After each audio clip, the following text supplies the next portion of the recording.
Morning students, my name is Shivam Singh Rathore and you are watching science classes. तो welcome है आप सभी का फिर से आज की साइंस की क्लास में। तो आज का हमारा टॉपिक है न्यूक्लियस। बच्चों, मैं पढ़ा रहा था the cell organs. Cell organs में मैंने बहुत से सेल ऑर्गन्स मैंने आपको बता दिए थे, लेकिन जो मेन इंपॉर्टेंट सेल ऑर्गन रह गए थे जैसे न्यूक्लियस, क्लोरोप्लास्ट एंड माइटोकॉन्ड्रिया, इन पर मैं एक अलग से वीडियो बनाऊंगा एक एक करके। तो पहला वीडियो है हमारा न्यूक्लियस का। तो न्यूक्लियस में आज हम बात करेंगे कि क्या होता है न्यूक्लियस, क्या होते हैं इसके फंक्शंस एंड क्या होती है इसकी स्ट्रक्चर। तो सब कुछ बात करने वाले हैं इसी वीडियो में। तो बने रहिए वीडियो के लास्ट तक बिना वीडियो को स्किप किए हुए। चलिए वीडियो शुरू करते हैं। तो सबसे पहले हम बात करेंगे न्यूक्लियस की स्ट्रक्चर की। स्ट्रक्चर ऑफ न्यूक्लियस, क्या होती है न्यूक्लियस की संरचना, आइए जानते हैं।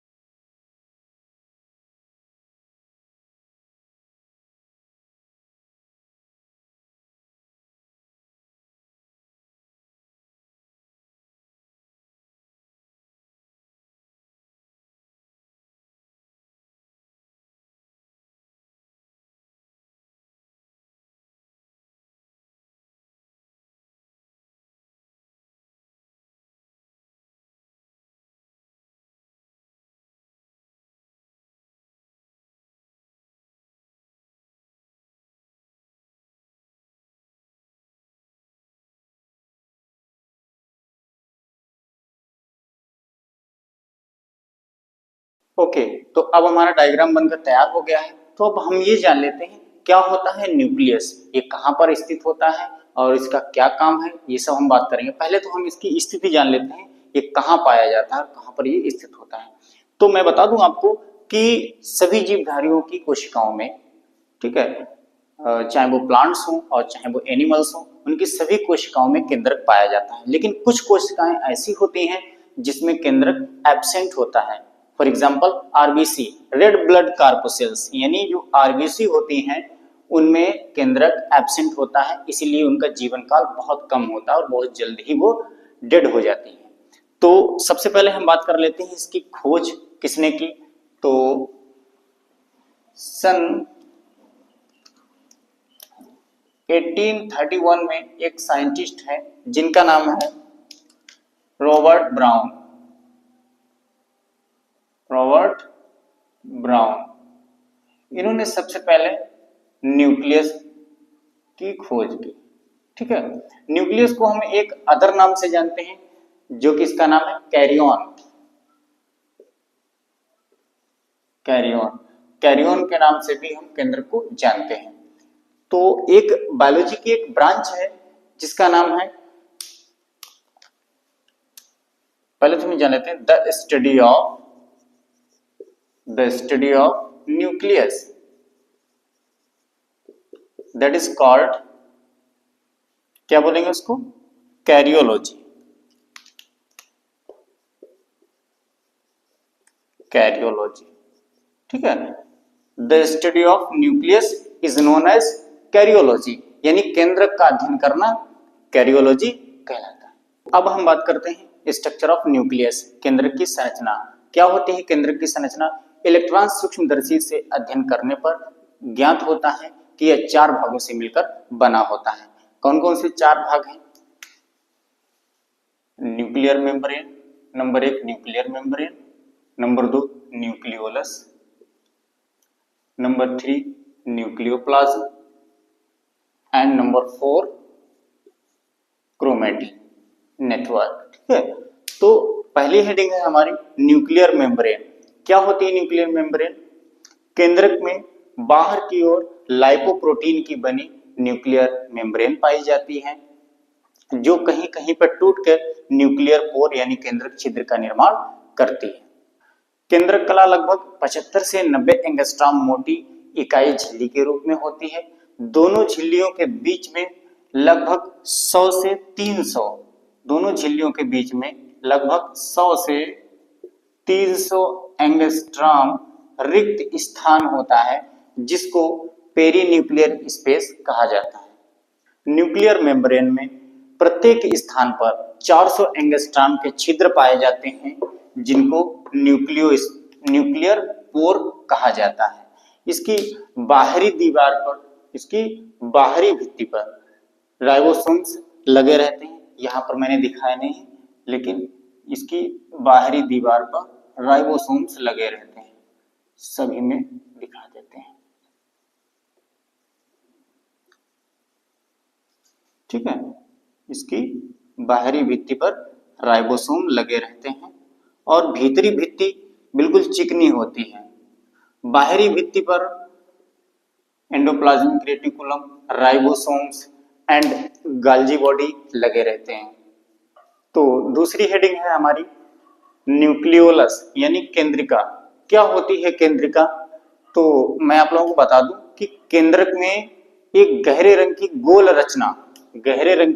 गोल रचना पाई जाती है, जिसे न्यूक्लियोलस या केंद्रिका कहते हैं। यह 85% इसमें प्रोटीन और 10% आरएनए एंड 5% डीएनए से मिलकर के यह बनी होती है। और अगर हम बात करें इसकी खोज की, तो एक साइंटिस्ट थे जिनका नाम था फोंटाना। क्या नाम था? फोंटाना। सन 1781 सर्वप्रथम 1781 में एक साइंटिस्ट थे जिनका नाम था फोंटाना। इन्होंने केंद्रिका की खोज की। इन्होंने बताया कि यह डीएनए, आरएनए और प्रोटीन से मिलकर के बनी होती है। इसका प्रमुख कार्य होता है प्रोटीन निर्माण के लिए सभी प्रकार के आरएनए का निर्माण करना। जब प्रोटीन संश्लेषण की प्रक्रिया होती है हमारे शरीर में या पौधों के शरीर में, तो उस समय पर आरएनए, सभी प्रकार के आरएनए जैसे टीआरएनए, एमआरएनए, आरआरएनए, सभी प्रकार के आरएनए का निर्माण कौन करता है? न्यूक्लियोलस यानी केंद्रिका। तीसरी हेडिंग है न्यूक्लियोप्लाज्म यानी केंद्रक द्रव्य। केंद्रक में एक द्रव्य पाया जाता है जिसमें protein, enzyme, RNA and ribosome आदि पाए जाते हैं, जिसे केंद्रक द्रव्य या न्यूक्लियोप्लाज्म कहते हैं। केंद्रक द्रव्य में एक धागेनुमा रचनाएं पाई जाती हैं, जिन्हें क्रोमेटिन धागे कहा जाता है, जो कि एक प्रकार के क्रोमेटिन नामक पदार्थ से मिलकर बने होते हैं। ये क्रोमेटिन धागे एक जालनुमा रचना बना लेते हैं, जिसे क्रोमेटिन जाल या क्रोमेटिन नेटवर्क कहा जाता है, जो कि कोशिका विभाजन के समय रॉड के जैसी संरचनाओं में संघनित हो जाती हैं, जिन्हें गुणसूत्र कहते हैं। एक सुप्रसिद्ध वैज्ञानिक कोन ने 1964 ईस्वी में बताया कि क्रोमेटिन केंद्रक की विश्राम अवस्था में दिखाई देने वाली वह धागेनुमा तंतुमयी रचना है जो कोशिका विभाजन के समय गुणसूत्र में परिवर्तित हो जाती है। तो नेक्स्ट हेडिंग है हमारी नंबर 4, क्रोमेटिन नेटवर्क। क्या होता है क्रोमेटिन नेटवर्क? क्रोमेटिन नेटवर्क केंद्रक में पाया जाने वाला सबसे बड़ा महत्वपूर्ण भाग होता है, जिसमें हिस्टोन प्रोटीन डीएनए के साथ मिलकर के धागेनुमा रचना बनाती है, जिसे क्रोमेटिन नेटवर्क या क्रोमेटिन जाल कहते हैं। आइए समझते हैं।